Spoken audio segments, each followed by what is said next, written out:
Last year, I made a big move in my life. I moved up the coast of Florida and ended up living in Deltona.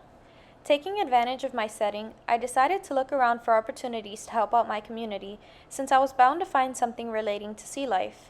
Through my search, I found the Marine Science Center and have been volunteering in their turtle hospital ever since. With this course project, I hope to share some of the knowledge I have earned along the way and spread awareness about one of the most vulnerable animals on Earth, sea turtles. First, allow me to introduce Allison Bernstein and Alyssa Hancock.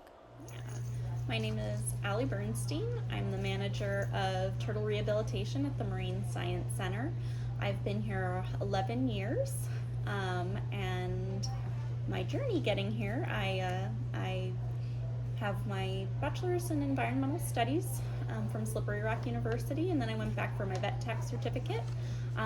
But in this field, it takes a lot of just kind of volunteering and interning. I've been with the nesting program in Volusia for 10 years, the marine mammal stranding team. I've worked in general practice veterinary clinics and various other animal places, doing wildlife education programs and outreach as well.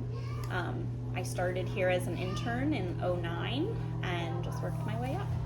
So my name is Alyssa Hancock. I'm the assistant manager of turtle rehabilitation here at the Marine Science Center.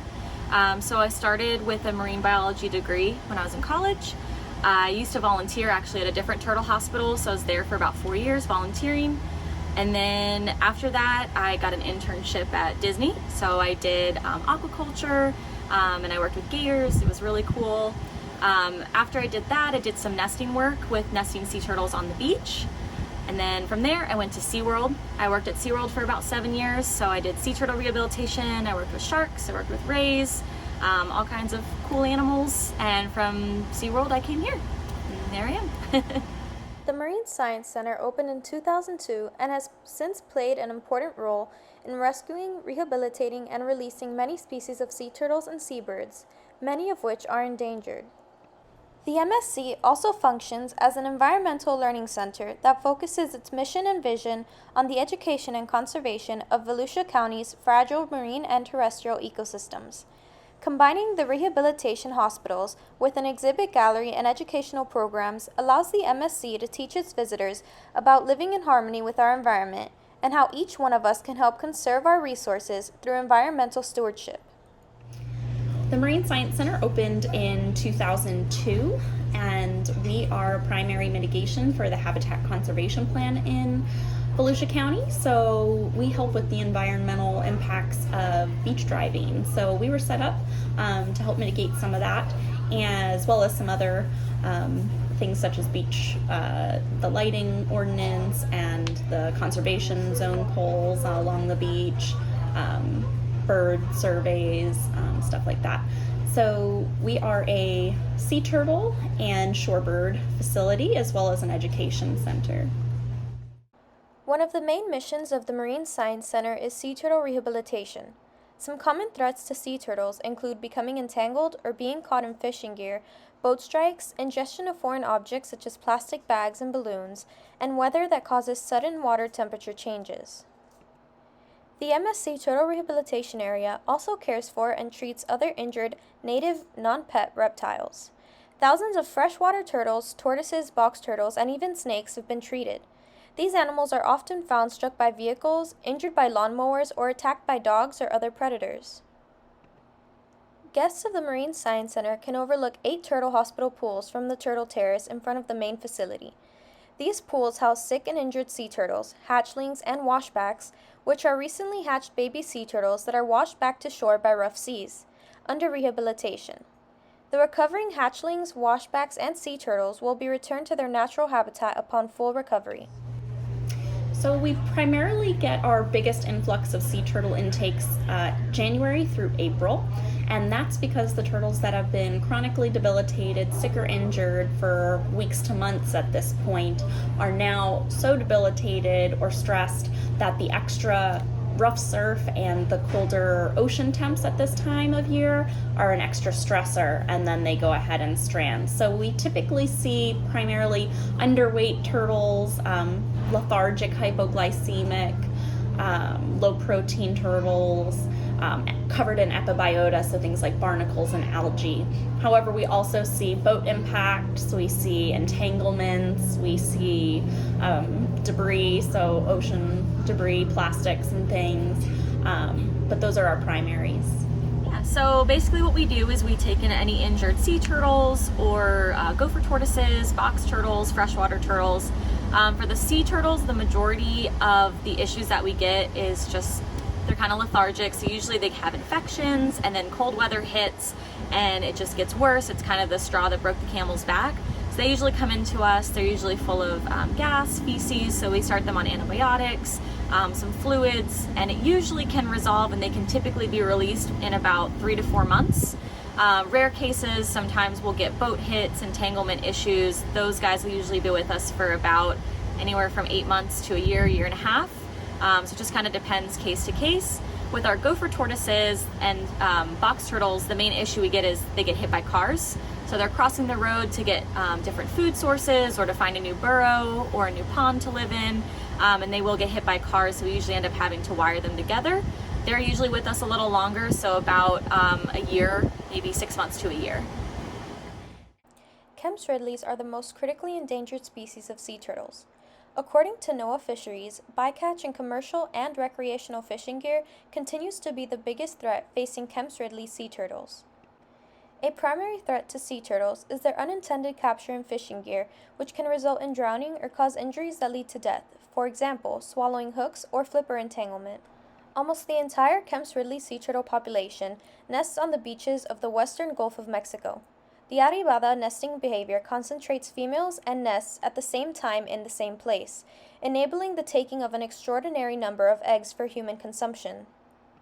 While these two things may be mostly specific to Kemp's Ridleys, every species of sea turtle still, however, suffers from bycatch, loss and degradation of nesting habitat, predation of eggs and hatchlings, vessel strikes, ocean population and marine debris, and climate change. Let's head back to the Science Center and hear what they have to say about these vulnerable species. So we may see different size class and different species than another facility in a different region may. We also tend to only get subadult and adult loggerheads, whereas we very rarely, if ever, see subadult or adult green sea turtles. So I think some of it's just geographic distribution and what size class we see in our particular area.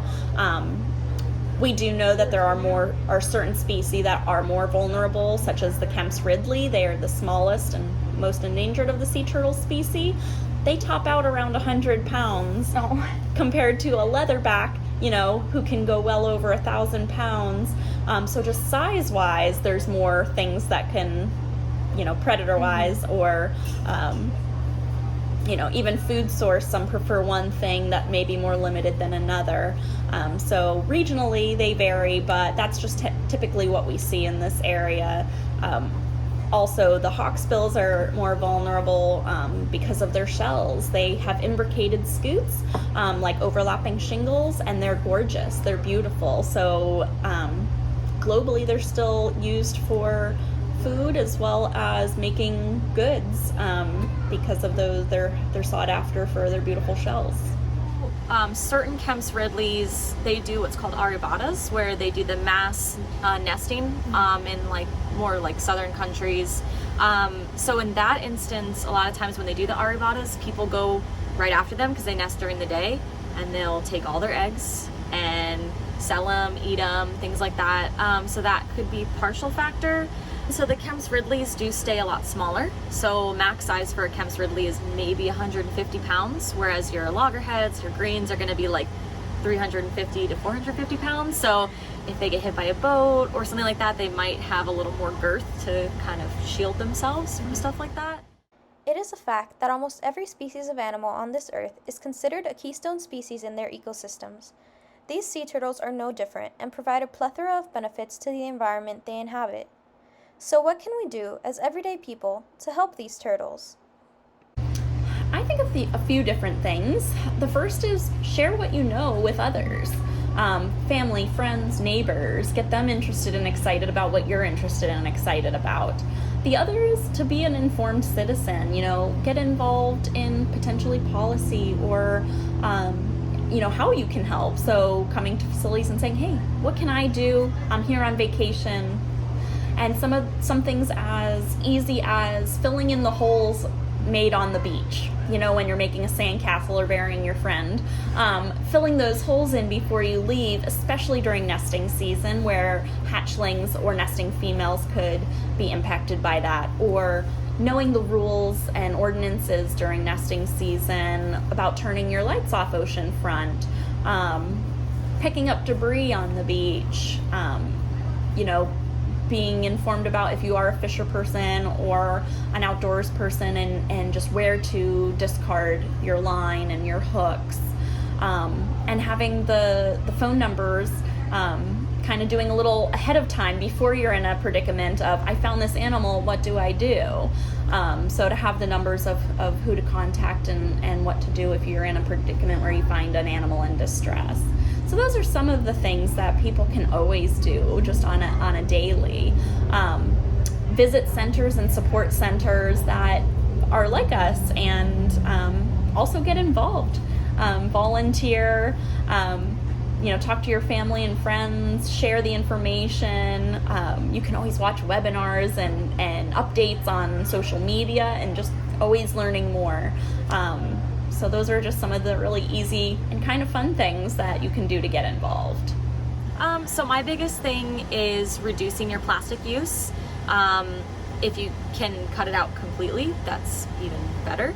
But in this day and age, everything's in plastic, so it's kind of hard. But reducing your plastic use, we do get a lot of turtles with plastic bags in their GI tracts, balloons in their GI tracts, things like that. So maybe not using balloons, doing balloon releases, those are things that you can cut down on.